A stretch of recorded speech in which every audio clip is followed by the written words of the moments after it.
பெரம்பலூர் மாவட்டம் குன்னத்தில் நடைபெற்ற இந்த சம்பவம் ஏற்புடையதல்ல, விடுதலை சிறுத்தைகளுக்கு ஏற்புடையதல்ல.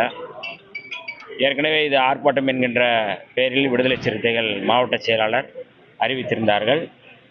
எங்களுடைய தலைவர் எழுச்சி தமிழர் தொல்காப்பியன் திருமாவளவன் அவர்கள் உடனடியாக மாவட்ட செயலாளரை தொடர்பு கொண்டு இம்மாதிரியான ஆர்ப்பாட்டம் தேவையில்லை என்று அறிவுறுத்தியிருந்தார்கள்.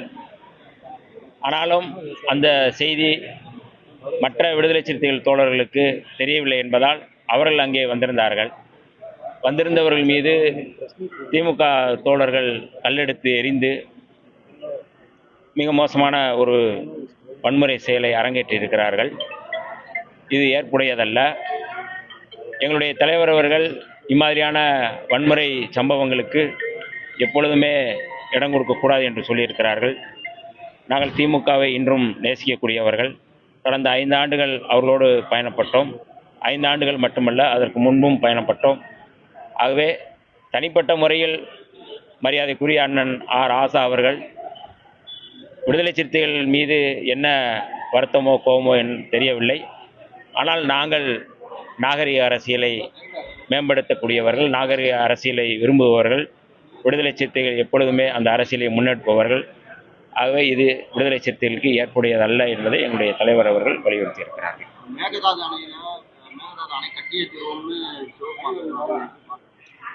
நேற்றைக்கு கூட எங்களுடைய தலைவர் அவர்கள் அறிக்கை கொடுத்திருக்கிறார்கள்.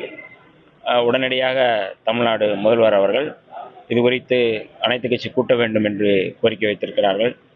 தொடர்ந்து இந்த மேகதாது அணை தொடர்பாக பிரச்சனை எழுந்து கொண்டே இருக்கின்றது. கர்நாடக அரசு இந்த பிரச்சனையில், அதாவது மேகதாது அணை கட்டக்கூடாது என்பதுதான் தமிழ்நாட்டினுடைய நிலை. கடந்த 2026ஆம் ஆண்டு தமிழ்நாடு அரசு அனைத்து கட்சி கூட்டத்தை கூட்டி இது தமிழ்நாட்டு விவசாயிகளுக்கு எதிரானது என்பதை தெளிவுபடுத்தும் விதமாக தீர்மானம் இயற்றப்பட்டது. தமிழ்நாடு சட்டப்பேரவையிலும் இது குறித்து பேசப்பட்டது, விவாதிக்கப்பட்டது. ஆகவே தமிழ்நாடுடைய முடிவு அல்லது தமிழ்நாடுடைய உணர்வு அப்படிங்கிறது மேகதாது அணை கட்டக்கூடாது என்பதுதான். இதுதான் விடுதலை சிறுத்தைகளுடைய நிலைப்பாடும். சார், இப்போ இந்த குதிரை பேரம் தொடர்ந்து தாவேக்கால நடைபெறும் சொல்லிப்பாங்க. அதுக்கப்புறம் அதிமுக நிறைய பேர் ராஜினாமா பண்ணிட்டு 20 நாள் கூட ஆகல, ராஜினாமா பண்ணிட்டு இணைகிறாங்க. இது எப்படி பாக்குறீங்க? இல்லை, இது குறித்து எனக்கு எதுவும் தெரியல. என்ன நடக்கிறது என்று எனக்கு எதுவும் தெரியவில்லை. ஆனால் தமிழ்நாடு அரசியல் என்பது, இன்றைக்கு நடக்கின்ற அந்த அரசியல் என்பது ஒரு நாகரிகமான அரசியலை நோக்கி நகர வேண்டும் என்பதுதான் விடுதலை சிறுத்தைகளுடைய நிலைப்பாடு.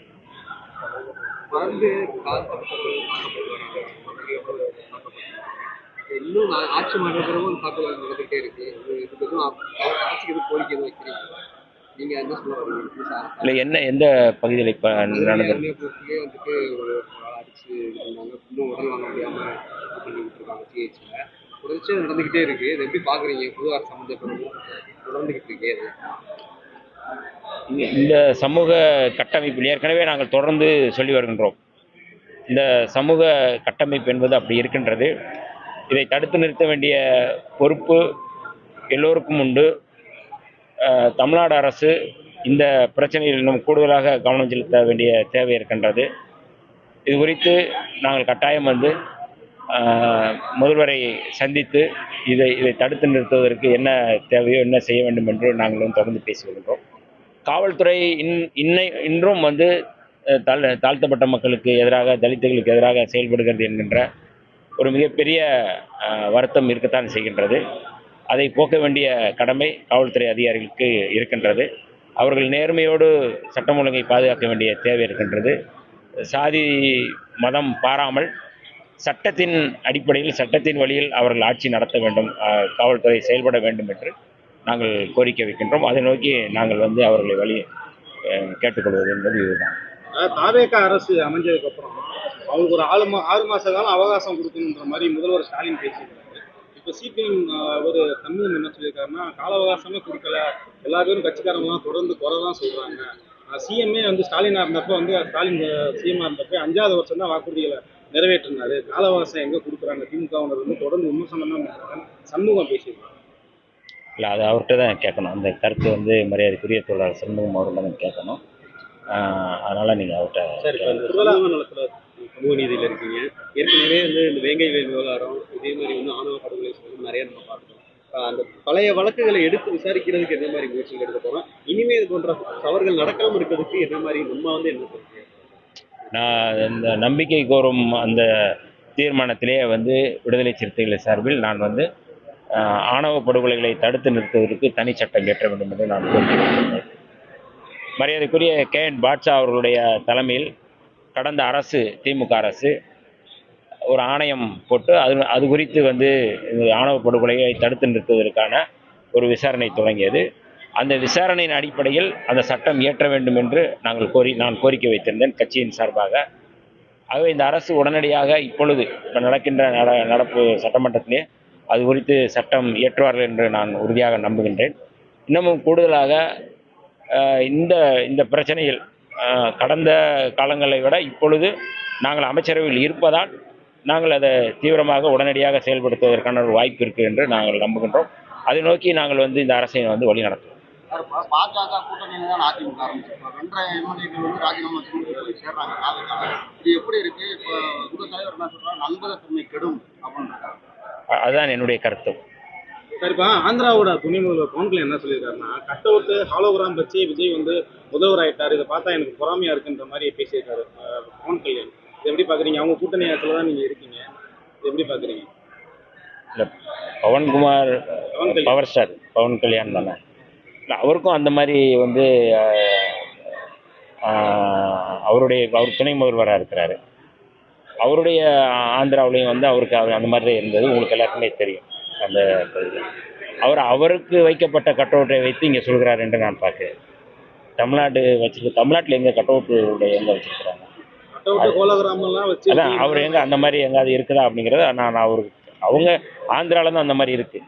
அதனால் அதை பார்த்துட்டு இங்கே தமிழ்நாட்டில் இருக்குன்னு சொல்லிட்டு அந்த மயக்கத்தில் சொல்கிறாரு அப்படிங்கிறத நான் வந்து கடந்த ஆட்சியிலும் சட்ட ஒழுங்கு கட்டுப்பட்டு இந்த ஆட்சியிலும் இந்த சட்ட ஒழுங்கு ஆட்சியில் தான் கட்சியில் தான் மாறி இருக்கு, அந்த ஆட்சிகள் மாற.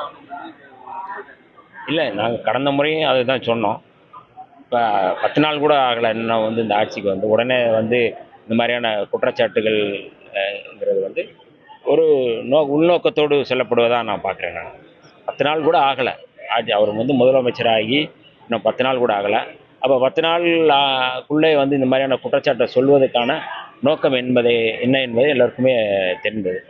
இன்னும் இந்த அரசு வந்து முழுமையாக இந்த சட்டம் ஒழுங்கை வந்து கைப்பற்றி அல்லது சட்டம் ஒழுங்கை வந்து நிலைநிறுத்துவதற்கு இந்த அரசுக்கான கால அவகாசம் இருக்கிறது. இப்பொழுதுதான் அதிகாரிகளை இன்றைக்கு தான் ADGP அவர்கள் வந்து இன்றைக்கு தான் வந்து பதவி ஏற்றிருக்கிறார். நிறைய அதிகாரிகள் இன்றைக்கு தான் பதவி ஏற்றிருக்கிறாங்க. எல்லாருமே வந்து ஒரு ஹானஸ்டான ஆஃபீஸர்ஸ் தான் இன்றைக்கி வந்து எல்லாம் பதவி ஏற்றிருக்கிறாரு. ஆக இனி வந்து இவர்கள் வந்து எப்படி செயல்படுறார்கள் என்பதை பொறுத்து தான் எங்களுடைய விமர்சனம் வரும். கட்டாயம் தமிழ்நாட்டு மக்களுடைய உணர்வுகளை பிரதிபலிக்கக்கூடிய, தமிழ்நாட்டு மக்களுடைய அந்த எண்ணத்தை வந்து நடைமுறைப்படுத்தக்கூடிய வகையில் தான் இந்த ஆட்சி இருக்க வேண்டும், இருக்கும் என்று நாங்கள் நம்புகின்றோம். விடுதலை சிறுத்தைகளும் அப்படி தான் நாங்கள் வந்து செயல்படுவோம்.